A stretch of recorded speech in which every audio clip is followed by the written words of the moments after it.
ताज्या बातम्या आणि वैविध्यपूर्ण माहितीसाठी हे यूट्यूब चॅनल नक्की सबस्क्राईब करा आणि नोटिफिकेशन बेल आयकॉनवर प्रेस करा.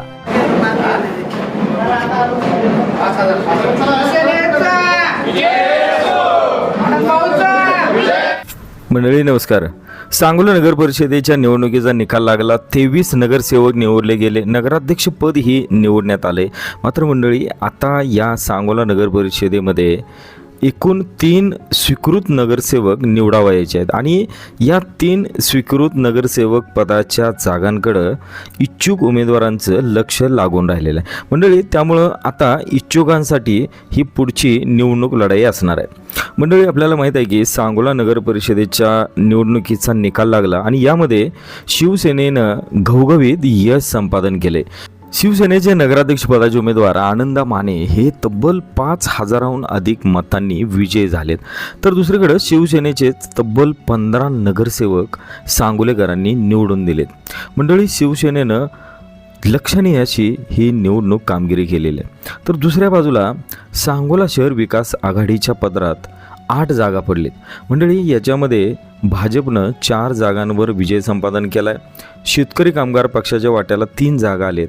तर माजी आमदार दीपक आबा साळुंके पाटील यांच्या गटाकडं 1 जागा आलेले. त्यामुळे मंडळी सांगोला शहर विकास आघाडीकडं 8 जागा, शिवसेना अर्थात माजी आमदार शहाजी बापू पाटील यांच्या पक्षाकडं 15 जागा, अशा एकूण 23 नगरसेवक पदाच्या जागांचं चित्र निकालानंतर स्पष्ट झाले.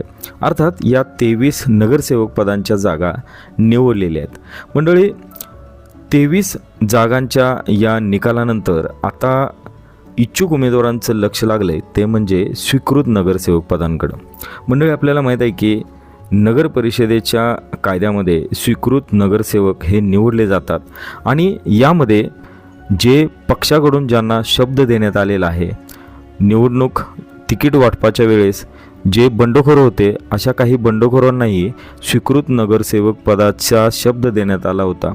एकूणच त्या पक्षांनी ज्या व्यक्तींना उमेदवारांना स्वीकृत नगरसेवकपदी संधी देतो असा शब्द दिलेला आहे त्यांच्यासाठी येणाऱ्या काळातली ही स्वीकृत नगरसेवक पदाची निवड अत्यंत महत्त्वाची असणार आहे. मंडळी स्वीकृत नगरसेवक म्हणजे काय, त्याची नियुक्ती कशी केली जाते आणि त्याचं नेमकं काम काय असतं यावरही आपण प्रकाश टाकूया. मंडळी महाराष्ट्र नगर परिषद कायद्यानुसार नगर परिषदेच्या एकूण सदस्य संख्येच्या 10% स्वीकृत नगरसेवक हे नेमले जाऊ शकतात. अर्थात मंडळी आपल्याला माहीत आहे की सांगोला नगर परिषदेमध्ये एकूण 23 जागा आहेत. अर्थात ही 23 सदस्यीय नगर परिषद आहे. त्यामुळं सांगोला नगर परिषदेमध्ये 3 स्वीकृत नगरसेवक पद हे भरलं जाऊ शकतं. त्यामुळे या 3 स्वीकृत नगरसेवक पदांवर इच्छुकांना वर्णी लागू शकते. मंडळी हे स्वीकृत सदस्य विविध क्षेत्रातली तज्ज्ञ असतात, जसं की शिक्षण, समाजसेवा, कला, विज्ञान, पर्यावरण आदी क्षेत्रातले हे तज्ज्ञ असतात आणि त्यांना या नगर परिषदेच्या सभागृहामध्ये पाठवलं जाऊ शकतं. अर्थात पाठवावेत असे संकेत आहेत, कारण त्या क्षेत्रातला जो त्यांचा अनुभव आहे तर तो अनुभव नगर परिषदेच्या या सभागृहाला कामी यावा, त्यांच्या अनुभवाचा फायदा व्हावा हा त्यामागचा अंतिम हेतू असतो. किंबहुना नगर परिषद कायद्यानुसार याच अनुषंगानं या पदांची नियुक्ती करण्यात आलेली आहे. मात्र म्हणजे आपल्याला माहीत आहे की शिक्षण, आरोग्य, समाजसेवा किंवा इतर जे समाजोपयोगी जी क्षेत्र आहेत तर त्या क्षेत्रांमधल्या लोकांऐवजी केवळ राजकीय पुनर्वसनाचा एक भाग म्हणून स्वीकृत नगरसेवक हे निवडले जातात. स्वीकृत नगरसेवक पदावर संधी दिली जाते, हा भाग वेगळा आहे. मंडळी संबंधित शहराच्या नगरपालिका प्रमुख यांच्या शिफारशीनुसार अर्थात नगराध्यक्ष यांच्या शिफारशीनुसार राज्य सरकार किंवा प्रशासकीय अधिकारी ही या स्वीकृत नगरसेवकांच्या निवडीला अंतिम मान्यता देत असतात. मंडळी स्वीकृत नगरसेवकांची नियुक्ती ही नगर परिषदेच्या सदस्यांकडून थेट केली जाते. मंडळी आपल्याला माहीत आहे की सांगोला नगर परिषदेमध्ये ज्या 3 जागा आहेत तर त्या 3 जागांमध्ये ज्यांना बहुमत आहे, अर्थात ज्यांच्याकडं 8 जागांचं बहुमत आहे, जे की नगरसेवक म्हणून जे निवडून आलेले आहेत त्यांना एक स्वीकृत नगरसेवक पद निवडून देण्याचा अधिकार प्राप्त होतो. आपण जर सांगोल्याची परिस्थिती बघितली तर सांगोल्यामध्ये 15 जागा या शिवसेनेकडे आहेत आणि 8 जागा या सांगोला शहर विकास आघाडीकडे. एका अर्थानं आपल्याला मंडळी स्पष्ट असं दिसतंय की ज्या 8 जागा सांगोला शहर विकास आघाडीकडे आहे तर त्यांना एक स्वीकृत नगरसेवक पद देता येणं शक्य आहे आणि दुसऱ्या बाजूला शिवसेनेकडं तब्बल 15 जागा आहेत आणि एक नगराध्यक्ष पदाची जागा. त्यामुळं शिवसेनेकडं एकूण 16 जागांचं बलाबल आहे. त्यामुळं शिवसेनेकडून 2 स्वीकृत नगरसेवक हे निवडले जाऊ शकतात. मंडळी, स्वीकृत नगरसेवकांची प्रमुख कामं नेमकी काय असतात ते आपण थोडक्यात पाहूया. शहर विकासामध्ये सल्ला देणं हे आपल्या क्षेत्रातले तज्ज्ञ असल्यामुळे हे स्वीकृत नगरसेवक त्या क्षेत्राच्या अनुषंगानं शहर विकासामध्ये आपले योगदान देऊ शकतात असं गृहीत धरण्यात आले. याशिवाय महत्त्वाच्या योजनांमध्ये सहभाग घेणं जसे की शिक्षण, आरोग्य, स्वच्छता, वाहतूक यासारख्या विषयांवरील समित्यांमध्ये हे स्वीकृत नगरसेवक काम करू शकतात. मंडळी, आयुक्त आणि इतर अधिकाऱ्यांशी समन्वय साधून त्यांना सहकार्य करून विकासाच्या धोरणामध्ये योगदान देण्याची जबाबदारी स्वीकृत नगरसेवकांवर आहे. मंडळी, नागरिकांच्या समस्या प्रशासनापर्यंत पोहोचवणं आणि नागरी सुविधांविषयी लोकांच्या अडीअडचणी जाणून घेऊन त्या सभागृहापर्यंत पोहोचवणं हे खऱ्या अर्थानं स्वीकृत नगरसेवकाच्या अनुषंगानं गृहीत धरण्यात आलेलं. मंडळी, स्वीकृत नगरसेवकाच्या वेतन आणि सुविधांबाबतही आपल्याला प्रकाश टाकावा लागेल. मंडळी, स्वीकृत नगरसेवकांना हे इतर प्रतिनिधींप्रमाणेच भत्ते मिळतात परंतु त्यांना थेट पगार दिला जात नाही.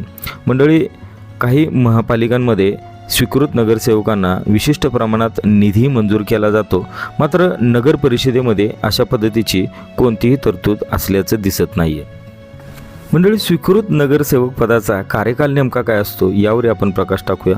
मंडळी, स्वीकृत नगरसेवक जे निवडले जाणार आहेत त्यांची कारकीर्द ही इतर निवडून आलेल्या नगरसेवकांच्या कार्यकाळा एवढीच असते. अर्थात ही वेगळी तजवीज असत नाही, त्यांच्या एवढाच त्यांना कार्यकाळ मिळतो. कोणत्याही राजकीय पक्षाचे सदस्य असण्याची या स्वीकृत नगरसेवकांना आवश्यकता नसते. मात्र राजकीय पक्षांमार्फत अनेकदा या स्वीकृत पदाच्या थेट नियुक्त्या केल्याचं दिसून येतं. मंडळी, या स्वीकृत नगरसेवकांना सभागृहामध्ये कोणत्याही वेळेस ज्यावेळेस वेगवेगळ्या विषयांवर मतदान होतं तर त्या मतदानांमध्ये थेट मतदान करण्याचा अधिकार नसतो. त्यामुळं हे स्वीकृत नगरसेवक महत्त्वाच्या निर्णयांवर प्रभाव टाकू शकत नाही. तर मंडळी, ही झाली तांत्रिक माहिती. मंडळी, आपल्याला माहीत आहे की सांगोला नगर परिषदेमध्ये शिवसेनेचे माजी आमदार शहाजी बापू पाटील यांनी एक हाती सत्ता संपादन केलेली आहे. आनंदा माने, जे की तरुण आणि तडफदार युवा नेतृत्व म्हणून ज्यांना सांगोल्यामध्ये ओळखलं जातं, ते आनंदा माने नगराध्यक्ष पदावर विराजमान झालेत. खरं तर आनंदा माने यांची ही नगर परिषदेतली दुसरी टर्म आहे. ते पहिल्या वेळेस ज्यावेळेस 2016 साली निवडून आले तर त्यावेळेस त्यांच्या पत्नी राणीताई माने या थेट लोकनियुक्त नगराध्यक्ष म्हणून निवडून आल्या होत्या आणि त्याच वेळेस आनंदा माने हे स्वतः पहिल्याच टर्मचे नगरसेवक होते आणि पहिल्याच टर्मच्या नगरसेवक निवडून आल्यानंतर त्यांना नगर परिषदेमध्ये मोठी जबाबदारीही मिळाली होती. मंडळी, आनंदा माने यांना नगर परिषदेच्या कामकाजाचा मोठा अनुभव आहे आणि दुसऱ्या बाजूला शहाजी बापूंची जी राज्याच्या राजकारणातली ताकद आहे त्याचाही फायदा आनंदा माने यांना होऊ शकतो. मंडळी, आता 23 नगरसेवक पदांच्या निवडी पार पडलेत आणि आता आपलं लक्ष लागले ते 3 ज्या स्वीकृत नगरसेवक पदाच्या जागा आहेत त्याच्याकडं.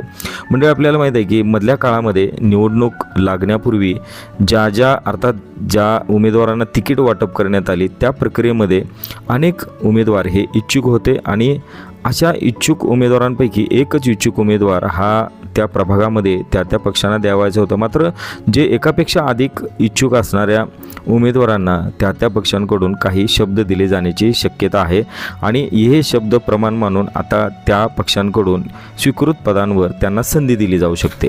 मंडळी, अशा अनेक कार्यकर्त्यांना आणि इच्छुक उमेदवारांना त्यावेळेस त्या पक्षांनी स्वीकृत नगरसेवक पदांवर संधी देण्याची जो शब्द दिलेला आहे तर त्या शब्दाला जागून त्या पक्षातली नेते मंडळी अशा इच्छुकांना राजकीय पुनर्वसन म्हणून स्वीकृत नगरसेवकपदी वर्णी लावण्याची दाट शक्यता आहे. मंडळी, सांगोला नगर परिषदेच्या एकूण राजकीय इतिहासामध्ये इतक्या मोठ्या प्रमाणात एक हाती सत्ता येण्याची ही पहिलीच वेळ आणि त्याचमुळं शहाजी बापूंच्या गटाकडून स्वीकृत नगरसेवक पदासाठी मोठी चुरस असल्याचं दिसते.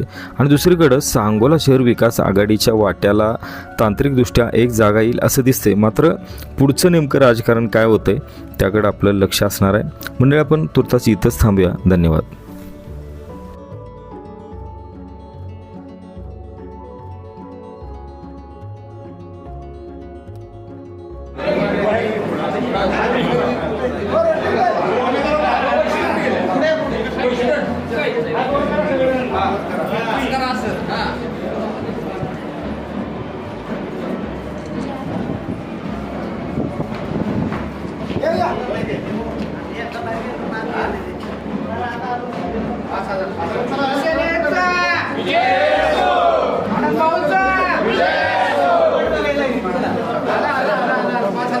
ताज्या बातम्या आणि वैविध्यपूर्ण माहितीसाठी हे यूट्यूब चॅनल नक्की सबस्क्राईब करा आणि नोटिफिकेशन बेल आयकॉनवर प्रेस करा.